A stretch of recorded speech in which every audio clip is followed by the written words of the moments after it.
આજે ઝઘડા જે પ્રમુખ બન્યા એમના સંદીપ પટેલનો તમે નિરાશા વ્યક્ત કરી છે, વિરોધ કર્યો છે, શું છે આખી મેટર? કેમ વિરોધ કરવામાં આવ્યો? સમગ્ર ગુજરાતમાં ભારતીય જનતા પાર્ટીના તાલુકા પ્રમુખ અને શહેર પ્રમુખોની વરણી થઈ રહી છે. બધી જગ્યાએ ખૂબ સરળતાથી સ્થાનિક લોકોના અભિપ્રાયને લઈને નિરીક્ષકોએ પ્રદેશની જે રિપોર્ટ આપ્યો એના આધારે ખૂબ સારી રીતના આખી પ્રક્રિયા પૂર્ણ થઈ રહી છે. ભરૂચ જિલ્લામાં પણ આખા મારા લોકસભા વિસ્તારની અંદર એક તાલુકાના શહેરમાં નિર્વિવાદ રીતના તાલુકા પ્રમુખો અને શહેર પ્રમુખની વરણી થઈ છે. પરંતુ ઝઘડિયામાં કંઈક કાચું કપાયું છે. ઝઘડિયામાં પ્રદેશ સમક્ષ જે રિપોર્ટ પહોંચ્યો છે એ રિપોર્ટમાં મને થોડો વાંધો છે. જે સંદીપ પટેલ જે ફુલવાડી ગામના જે છે ડેપ્યુટી સરપંચ છે, પાર્ટીમાં એનું કોઈ યોગદાન નથી. આ ગામ પૂરતું છે. ઝઘડિયા એવો તાલુકો જે છે કે ઘણી બધી રીતના ઘણા પરિબળોની સામે ફાઇટ આપવું પડે છે, સંઘર્ષ કરવો પડે એવો તાલુકો છે. અને ત્યાં મજબૂત માણસ જોઈએ.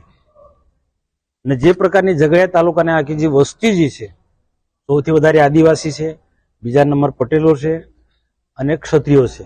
આ ત્રણ સમાજમાંથી પ્રમુખ બનાવવો જોઈતો હતો. જ્યારે સંદીપ પટેલ એ પટેલ નથી,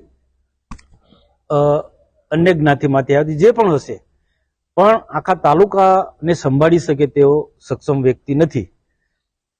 અને કેટલાક ધંધાકીય જે રેતી ઉદ્યોગ છે, ખાણ ખનીજ જેવા લોકો સાથે સંકળાયેલો છે. અને આને તો એક મોહરું બનાવ્યું છે, પણ આ લોકોએ એને પ્રોજેક્ટ કર્યો છે. અને તાલુકાના કેટલાક લોકોએ આગેવાનોએ એનો હાથો બનીને એ નામ ઉપર મૂક્યું છે. લોકસભાની ચૂંટણીમાં પણ આ સંદીપ પટેલનું ગામ જોજો, ત્યાં ભાજપને માર પડે છે. મારા 2 થી 3 કાર્યક્રમો વિસ્તારમાં થયા છે, સરકારી કાર્યક્રમો, ત્યાં પણ એમની ઉપસ્થિતિ નહોતી. એમના ગામમાં મારો કાર્યક્રમ હતો, સંસદ સભ્ય તરીકે મારો પ્રવાસનો, તો મારા કાર્યક્રમ નિષ્ફળ બનાવવા માટે બધી જ પ્રકારના આ સંદીપ પટેલે પ્રયત્નો કર્યા. તો એની માનસિકતા જ ભાજપ સાથે નથી, વિચારધારા ભાજપની છે જ નથી. તો આવનારા દિવસો ઝઘડિયા જેવા તાલુકાની અંદર બધા જ લોકોને સાથે લઈને ચાલે, બધા જ વર્ગના લોકોને સાથે લઈને ચાલે. ભારતીય જનતા પાર્ટીની વિચારધારા, રાષ્ટ્રવાદની વિચારધારા વાળો માણસ જ ત્યાં પ્રમુખ તરીકે ચાલે. આવા ધંધાકીય રીતના સંકળાયેલો વ્યક્તિ ત્યાં પ્રમુખ નહીં ચાલે. એટલે એની સામે મેં નારાજગી વ્યક્ત કરી છે. અને જો આમાં સ્પષ્ટ કહેવું પડે, બદલે ના બદલે એ પાર્ટીનો વિષય છે, પણ મેં યોગ્ય સમયે પાર્ટીનું ધ્યાન દોરી દીધું છે કે આમની નારાજગી મને એકલી નારાજગી નથી. ઝઘડિયા તાલુકામાંથી ઘણા બધા લોકોએ નારાજગી વ્યક્ત કરી છે. નિરીક્ષકોની સમક્ષ રજપૂત સમાજમાંથી, પટેલ સમાજમાંથી નામો આવ્યા હતા, આદિવાસી સમાજમાંથી નામો આવ્યા, એમાંથી નામ બનાવ. અને જૂના માણસો, પાર્ટીના જૂના માણસો જે તે સમયે બીટીપીની સામે અને કોંગ્રેસની સામે સંઘર્ષ કરનારા લોકોના નામો અમે આપ્યા છે, તે નામ નથી આવ્યું. અને આ એક ભલતું જ નામ આવ્યું, એની સાથે મેં નારાજગી વ્યક્ત કરી છે. બીટીપીનો જૂનો કાર્યકર છે એવું લોકો કહે છે, અને એની સામે ગુનાઓ પણ નોંધાયા છે. એની સામે ગુના નોંધાયા છે. એટ્રોસિટી એક્ટનો ગુનો નોંધાયો છે, બીજા પણ 2 થી 3 ગુના નોંધાયેલા છે.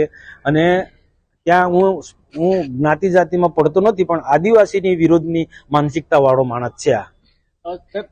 આની પાછળ કોણ લાગે છે? કારણ કે પ્રદેશ કક્ષાની જે સમિતિ હોય છે, સમિતિ સમક્ષ નામ નીચેથી પ્રદેશના લોકોનો આમાં કોઈ વાંક નથી, પ્રદેશની આમાં કોઈ ભૂલ નથી. પણ તાલુકાના જે કેટલાક લોકો, જિલ્લાના કેટલાક લોકો એ આનું નામ ધંધાકીય રીતે સાથે જોડાયેલા લોકોએ આનું નામ ઉપર સુધી પહોંચાડ્યું છે. તાલુકાનો આવો વ્યક્તિ પ્રમુખ બની જાય તો અહીંયા રેત ઉદ્યોગ છે, ખાણ ખનીજ ઉદ્યોગ છે, ઇન્ડસ્ટ્રીઝ એરિયા, ઝઘડિયા જેવી જીઆઈડીસી છે, એમને કેટલાક ધંધો કરનારા લોકોને સરળ થઈ જાય એટલે આનું નામ મૂક્યું છે. આના પ્રમુખ બનવાથી બીજું કયું નુકસાન થઈ શકે પબ્લિકને અને પાર્ટીને?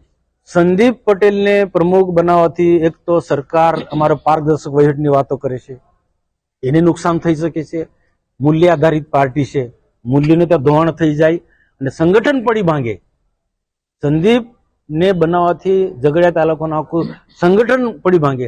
જે બીટીપી માંથી આવેલા લોકો જે છે, એ જે પણ કોઈ હોય જે હમણાં જે વર્તમાનમાં જે આગેવાનો હોય એમાં ધારાસભ્ય હોય કે પ્રકાશ દેસાઈ હોય, જે બીટીપી માંથી આવેલા જેમના સંસ્કાર હજુ બીટીપી ના છે, જે બીટીપીમાં જે પ્રકારનો જે ધંધો કરતા હતા એ પ્રકારનો વર્તમાનમાં પ્રકાશ દેસાઈ અને વર્તમાનનો ધારાસભ્ય જે કરી રહ્યા છે એનો તમે હું હિસાબ આપી શકું છું. પાર્ટીના લોકોને પૂછે તો પાર્ટીની લાઈનમાં છે જ નથી, તો આ લોકો આને પ્રોજેક્ટ કરી રહ્યા છે.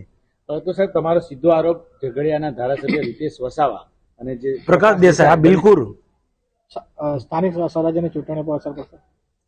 કોઈ નહીં પડવા દઈએ. આનાથી ભારતીય જનતા પાર્ટીને કોઈ નુકસાન નહીં થવા દઉં હું, અને સ્થાનિક સ્વરાજ્યની ચૂંટણી પણ નુકસાન નહીં થવાનું. અને એટલા અને પાર્ટીને ડેમેજ ના થાય, પાર્ટીની વિચારધારા તો તૂટી ન વાળે, અને ભારતીય જનતા પાર્ટીના જૂના કાર્યકર્તાઓના સમર્થનમાં હું અવાજ ઉઠાવી રહ્યો છું.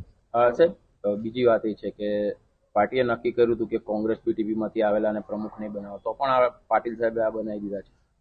આ પાર્ટીનો બીટીપી કે નથી, પણ ભાજપ ને કોઈની સાથે નહોતો, પણ આ લોકો એને હાથો બનાવી દીધો છે. પ્રકાશ દેસાઈ અને ધારાસભ્ય રીતેશ વસાવાએ કે બીટીપી ના આખા ફોરમમાં ચાલે. કેટલાક તાલુકાના જે લોકો, 3 તાલુકાના લોકો જે બીટીપી નું જે પ્રકારનું આખું સામ્રાજ્ય ચાલતું, સરકારની આયોજનનું હોય, ગુજરાત પેટર્નનું પત્ર મેં લખ્યો છે કુંવરજી હળપતિને. કુંવરજી હળપતિ આમાં ન્યાય કરે, મેં ન્યાય માટેની વાત કરી છે કે તાલુકાના સંગઠનના લોકોના કામો નથી આવતા, ગુજરાત પેટર્નમાં સરકાર નિયુક્ત લોકોના કામો નથી આવતા. અને આ જો આને કોઈ પ્રકારનો આને રોકે ના, તો આવનારા દિવસોમાં જે બીટીપીમાં એ લોકો જે ધંધો કરતા હતા એ જ પ્રકારનો ધંધો કરે. પાર્ટીના ફોરમમાં આ વાત મેં પહોંચાડી છે, અને ઉપલા લોકો આનાથી હજુ પણ સાવધાન થઈ જાય કે આ પાર્ટીની વિચારધારાના વાળા છે જ નથી. જે બીટીપીમાં હતા અને બીટીપીમાં જે ગોરખ ધંધા કર્યા છે એ ધંધા અહીંયા ચાલુ છે ને હું ચાલવા નથી દેવાનો. હું સરકારની પારદર્શક વહીવટમાં હું માનું છું. પાર્ટીના મૂલ્ય આધારિત એના પર હું ચાલુ છું. પાર્ટીને કોઈ નુકસાન નહીં થવા દઉં, અને સરકારની જે યોજનાઓ છે લોકો સુધી પહોંચે એના માટેનો મારો આ લડત છે. પ્રદેશ નહીં બદલે તો હું મારો બદલવાનો મેં વાત નથી, જે મારી વાત મૂકી દીધી, મારા વિસ્તારમાં લોકોને વાત પહોંચાડી દીધી છે. લોકો આજે મારી સાથે છે.